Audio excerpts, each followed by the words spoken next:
오늘 우리에게 주시는 하나님의 말씀은 구약성경 잠언 17장 1절입니다. 구약성경 929면입니다. 잠언 17장 1절입니다. 구약성경 929페이지입니다. 잠언 17장 1절 한 절 말씀만 보겠습니다.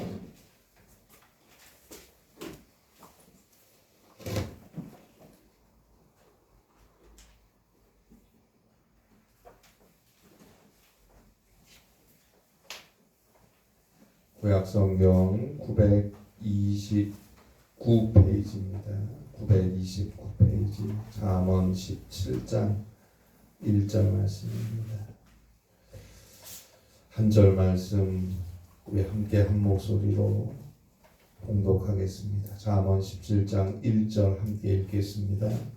마른 떡 한 조각만 있고도 화목하는 것이 제육이 집에 가득하고도 다투는 것보다 나으니라. 아멘.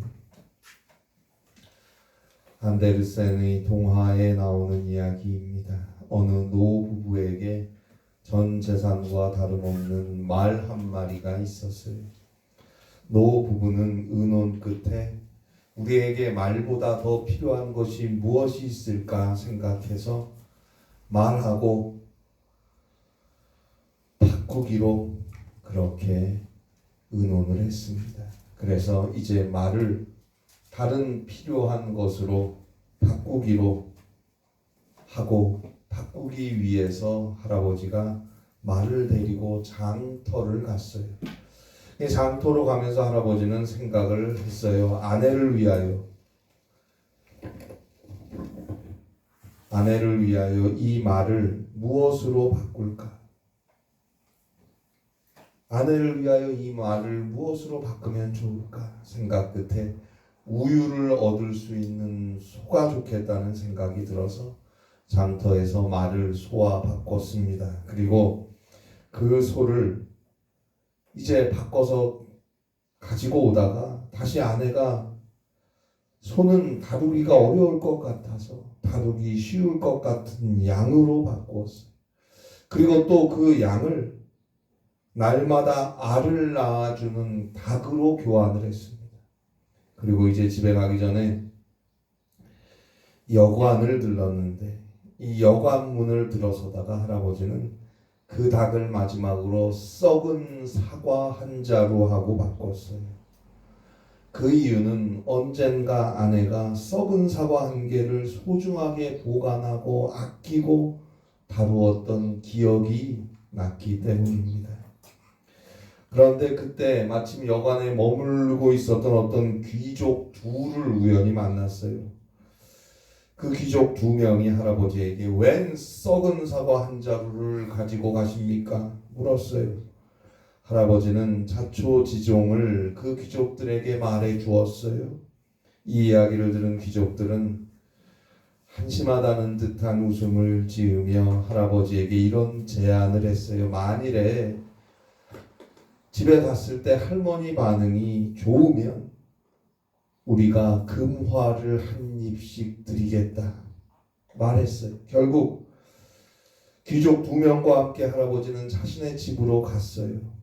말을 썩은 사과 한 자루와 바꾸고 돌아온 할아버지는 처음부터 자세하게 하나하나 할머니에게 그 경위를 설명해 주었어요. 이렇게 해서 결국 썩은 사과 한 자루를 갖고 왔다. 썩은 사과 한 자루로 바꾸어서 가지고 왔다. 자세하게 설명을 했어. 그런데 할아버지의 설명을 듣던 할머니는 처음부터 끝까지 할아버지가 생각해서 바꾼 것들에 대해서 잘했어요. 정말 잘했어요. 하며 아주 좋아하시는 거예요. 두 명의 귀족은 이 모습을 보고 할머니의 이 마음을 보고 감동이 되어서 약속한 대로 금화들을 주고 떠나갔다는 이야기입니다. 여러분, 행복한 부부, 행복한 가정은 부부가 또 부모와 자녀가 서로를 이해하고 존중하고 사랑하는 가정입니다. 동화의 노부부 이야기처럼 서로가 서로를 완전하게 믿어줄 때 그 가정에 행복이 깃드는 것이 아닐까요? 나보다는 당신을 서로 먼저 생각하고 나를 위하여보다는 당신을 위하여 먼저 행동하고 또 그 행동들이 설사 서툴고 별로 합리적이지도 못하고 그럴지라도 기쁘게 그 사랑을 믿어주고 받아줄 때 그 가정에 웃음이 넘쳐나는 것 아닐까요? 가정을 이 땅에서 미리 맛보는 천국이다라는 말을 늘 합니다. 우리의 가정은 어떻습니까? 잠언 5장 19절입니다. 그는 사랑스러운 암사슴 같고 아름다운 암노루 같으니 너는 그의 품을 항상 족하게 여기며 그의 사랑을 항상 연모하라. 아내와 남편, 남편과 아내 서로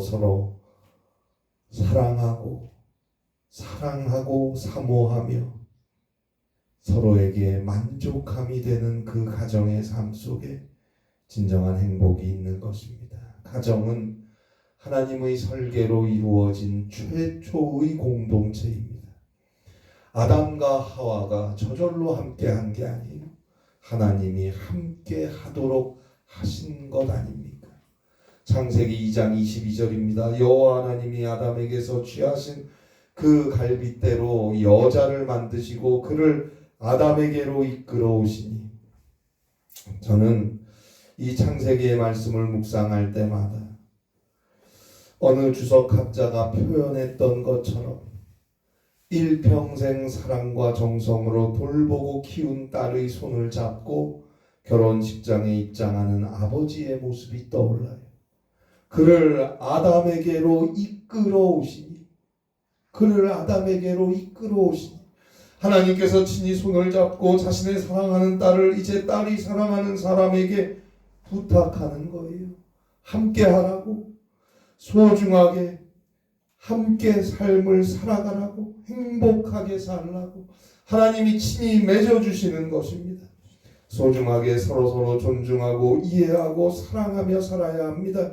이제는 그가 아프면 내가 아픈 것이고 그가 웃으면 내가 웃는 것이고 그가 울면 내가 우는 거예요. 그는 아픈데 나는 건강하고 그는 웃는데 나는 울고 그는 우는데 나는 웃고 그거 아니에요. 이제 서로 손잡고 함께 살아가는 것입니다. 하나님이 맺어주셨으니 하나님의 말씀을 즐겨 듣고 함께 듣고 하나님의 말씀을 함께 사랑하고 서로가 서로를 위하여 기도하며 삶을 살아가는 것입니다. 그 가정을 하나님께서 은혜 가운데 지켜주시고 돌보아 주실 것입니다. 그리고 그 가정에 하나님이 주신 가장 소중한 선물인 자녀들이 있습니다. 우리가 늘 기억해야 하는 것은 자녀들은 하나님의 선물입니다. 이것을 잊어서는 안 됩니다. 20세기 세계적인 철학자이자 작가였고 명상가고 사상가였던 칼릴 지브란이라는 분이 쓴 예언자라는 책에 나오는 내용입니다. 당신의 아이는 당신의 아이가 아니다. 그들은 그 자체를 갈망하는 생명의 아들, 딸이다. 그들은 당신을 통해서 태어났지만 당신으로부터 온 것은 아니다. 당신이 그들의 육신은 집에 가두지만 그들의 영혼을 가두어 둘 수는 없다. 왜냐하면 그들의 정신은 당신이 갈 수 없는 미래의 집에 살며 당신의 꿈속에는 살지 않기 때문이다. 당신은 활이 되어 살아있는 화살인 당신의 아이들을 미래로 날려 보내야 된다. 사수는 영원의 길 위에 있는 표적을 지향하고 하나님은 그 화살을 이 날렵하고 멀리 날아가도록 그분의 능력으로 당신의 팔을 구부린다. 당신의 아이는 당신의 아이가 아니다. 이 엄연한 사실을 잊지 마세요. 자녀는 하나님이 주신 선물입니다. 당신은 활이 되어 살아있는 화살인 당신의 아이들을 미래로 날려보내야 한다. 우리가 할 일은, 할 수 있는 일은 그들이, 우리의 아이들이 자신의 미래를 향하여 날아갈 수 있도록 살아있는 화살인 그들의 활이 되는 일인데,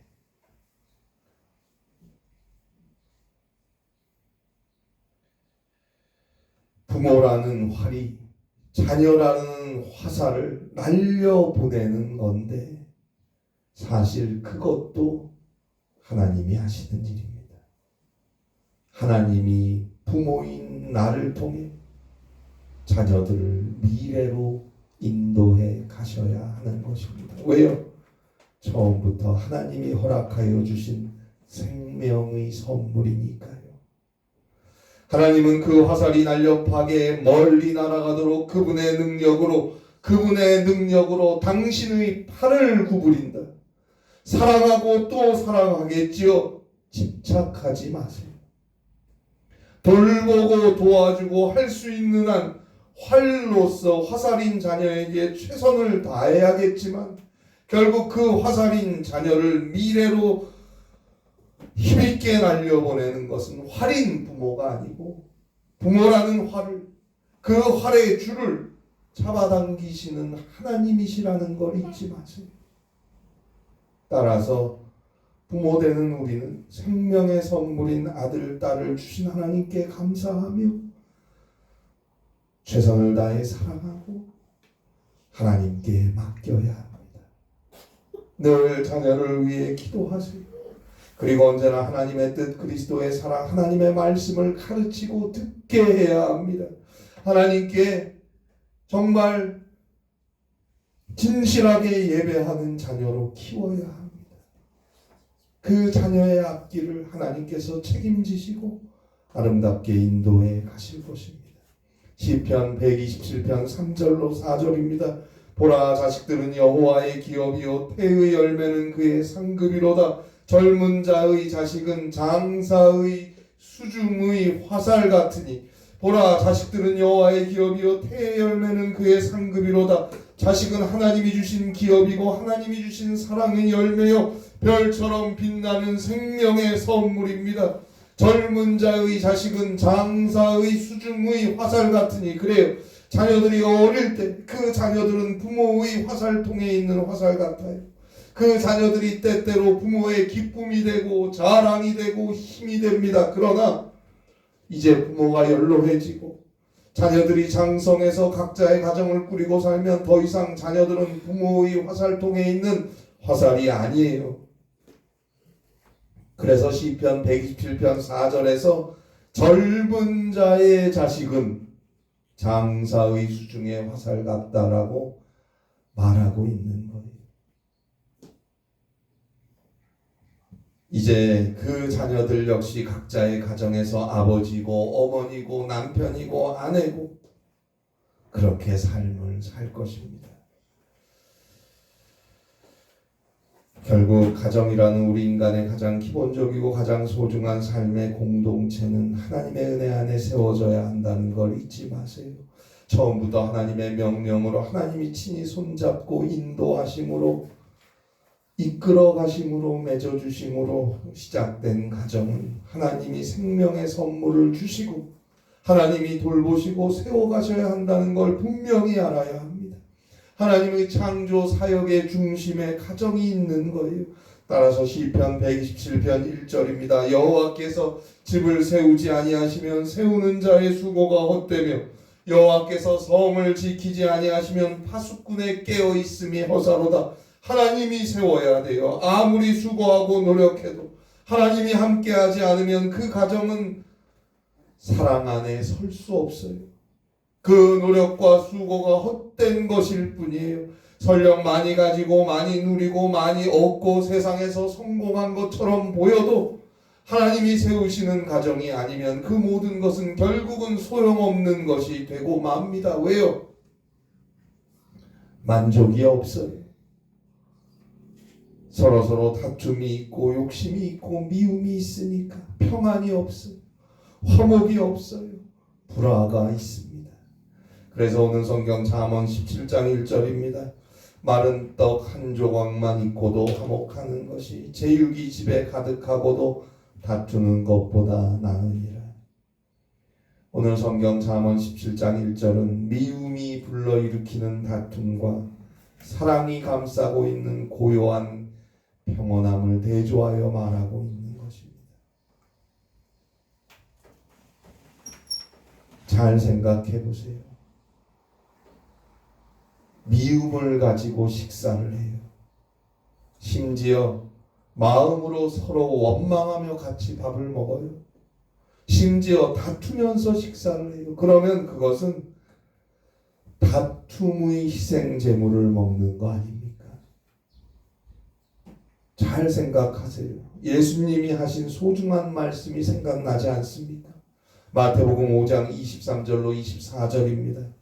그러므로 예물을 제단에 드리려다가 거기서 너희 형제에게 원망들을 만한 일이 있는 것이 생각나거든 예물을 제단 앞에 두고 먼저 가서 형제와 화목하고 그 후에 와서 예물을 드리라. 원망하고 미워하고 누군가와 다투고 그리고 와서 그 마음으로 하나님께 헌금을 드리면 그것은 다툼의 헌금이 되는 거예요. 기쁨과 감사와 자원하는 헌금을 받으시는 하나님께서 다툼과 원망의 헌금을 받지 않아요. 그러니 먼저 가서 화해하고 그리고 와서 하나님께 헌금을 드리라고 예수님은 말씀하는 거예요. 그 마음에 용서와 화해와 화목이 있어야 돼요. 그 헌금을 하나님이 받으시고 축복하시고 그 가정이 복된 가정이 되는 것입니다. 그런데 이 화목함은 하나님이 주시는 선물인 거예요. 본질적으로 신학적으로 화목은 하나님의 선물이에요. 죄인인 우리는 하나님과 화목할 수 없어요. 하나님과 화목할 수 없는 인간이 인간관계가 올바르게 선다는 건 넌센스예요. 하나님이 창조하신 인간인데 하나님과 화목하지 못하면서 인간관계가 좋다? 다 자기 이익으로 맺어진 관계예요. 그 이익이 빗나가지 않는 한 좋아 보일 뿐이에요. 죄 때문에 하나님과 멀어진 인간, 죄로 인해 죽을 수밖에 없는 우리 인간을 용서하시고 구원하시기 위해서 하나님의 독생자 예수 그리스도께서 인간이 되어 이 땅에 오셨습니다. 오셔서 우리와 함께 우리를 위해 사셨어요. 그리고 마침내 우리의 모든 죄악을 대신 다 짊어지시고 저 죄인의 참혹한 십자가 위에서 죽으셨어요. 하나님을 향한 거룩한 속죄의 희생의 산 제물이 되셨습니다. 그리고 그 예수를 하나님께서 죽은 자 가운데서 다시 일으켜 세우셨어요. 그 예수 그리스도의 십자가의 보혈 그 구속의 은총으로 우리의 죄악은 용서함을 얻게 되었고 그 예수 그리스도의 부활 그 생명의 은혜로 인해서 우리는 죽음을 지나 저 영원한 생명 구원을 얻게 되었습니다. 그리고 그 예수 그리스도를 믿음으로 이 땅의 삶에서 하나님과 평화를 누릴 수 있고 하나님의 딸, 하나님의 아들로 살아갈 수 있게 되었습니다. 이제 용서함을 얻은 주의 자녀로서 그리스도의 사랑으로 가정과 삶의 자리에서도 평화를 지키고 누리며 사는 것입니다. 언제나 진실하게 주의 말씀 안에서 자신을 돌아보고 회개하고 그리스도의 십자가의 은혜를 간직하고 감사하며 오직 믿음으로 말씀을 따라 한 걸음 한 걸음 돌이켜가는 거예요. 그에게 성령께서 하나 되게 하시는 역사가 계속 주어집니다. 에베소서 4장 3절입니다. 평안에 매는 줄로 성령이 하나 되게 하신 것을 힘써 지키라. 성령이 하나 되게 하신 것을 힘써 지키라. 그리스도 예수의 은혜로 우리에게 주어진 이 평화는 이제 성령께서 그리스도 안에서 하나 되게 하신 이 역사를 우리가 믿음으로 지켜가야 하는 것입니다. 그 삶, 그 교회, 그 가정이 복되고 행복한 교회이고 가정이 되는 거예요. 여러분, 이 잠언 17장 1절 말씀을 한번 잘 생각해 보세요. 정말 마른 떡 한 조각만 있어도 화목할 수 있다면 그런 가정이 내 가정이라면, 우리 가정이라면 도대체 뭐가 걱정이고 뭐가 두렵겠어요? 많이 가져야 행복할 수 있는 가정. 그런 가정은 누가 말 못합니까? 많이 가져야 화목하지도 못하고, 정말 마른 떡 한 조각밖에 없어도 화목하고 사랑할 수 있는 가정이라면 무슨 걱정이 있겠어요? 주님이 주시는 은혜, 주님이 주시는 평강이 없으면 이게 가능한 이야기입니까? 여러분이 할 수 있는 일입니까? 못하죠. 주의 은혜가 있어야 가능한 이야기입니다. 리먼 리브먼이라는 분이 쓴 마음의 평화라는 책 중에 보면 한 청년이 돈과 명예와 사랑과 건강을 찾아서 애쓰고 힘썼어요. 그러던 중에 한 철인 유명한 현자를 찾아가서 이렇게 물었어요. 어떻게 해야 돈과 명예와 사랑과 건강을 가지며 살 수 있습니까? 그때 철인이 당신이 돈, 명예, 사랑, 건강 이 모든 걸 다 가진다고 해도 마음의 평화가 없으면 그것들을 즐길 수가 없고, 마음의 평화가 없으면 그것들이 당신에게 유익이 될 수 없다라고 말해 주었다라는 이야기가 나옵니다. 중요한 건 평화입니다. 마음의 영적인 평화입니다. 죄 사함과 구원입니다.